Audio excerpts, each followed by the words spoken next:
Okay, so here's an ingredients list. Really easy. These are better than your average scones. I hate calling them scones though. I'm American. They're biscuits.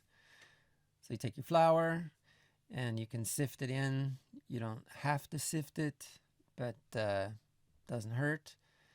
Tablespoon of baking powder and sift it on through. Once it's sifted in, then it's still a good idea to take a spoon and just stir it around a bit because that'll be sure you'll be sure that the baking powder is more evenly distributed through the flour. So you don't want it all in one place. You want it nice and even. So then we're gonna take the butter and get that in there. And this is you're not going to melt this butter. It's going to be cold, hopefully. And then we're going to cut it in with knives. And that's the biggest difference between what most people do is just use oil or melted butter, and it's just not as good. That's a pastry knife.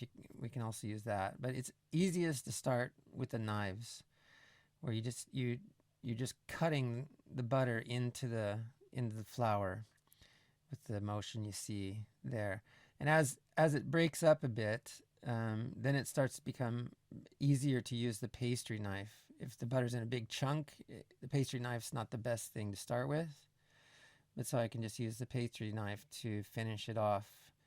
And the butter will be in just little pieces. That's coming up here where you'll see what it looks like in the end. There you go. Little chunks of butter all throughout the flour. And that just gives a better texture. Um, it's a little more flaky. So once it's to that stage, then we're just going to put the milk in. And now it's important to just mix it in gently. Don't stir it in like you're some kind of machine. You're kind of just folding it around, like you see me doing there, just folding it around and wetting out the flour. But you're not really like mixing, like stirring. You're just folding around until the flour is wet and you've picked up the dry flour off the bottom. Once you get it reasonably incorporated, then you can just flour uh, the um, the kitchen bank. I'm starting to use Norwegian, and then you're just gonna dump it out onto the kitchen counter. I was looking for that word, kitchen counter, not bank. So once you get it out there and get all the sticky, it's a little sticky, and it's a good idea that you use the hand that you were stirring the flour around with to take it out with. And now we're just gonna um, gently form it into a flat round disc. So you see, I'm not kneading it like I would a bread dough, and it's a good idea to flip it in the beginning like that because then the underside has flour on it and you don't stick. And there you see like approximately the how thick it'll be. You're gonna get more thick. That's okay.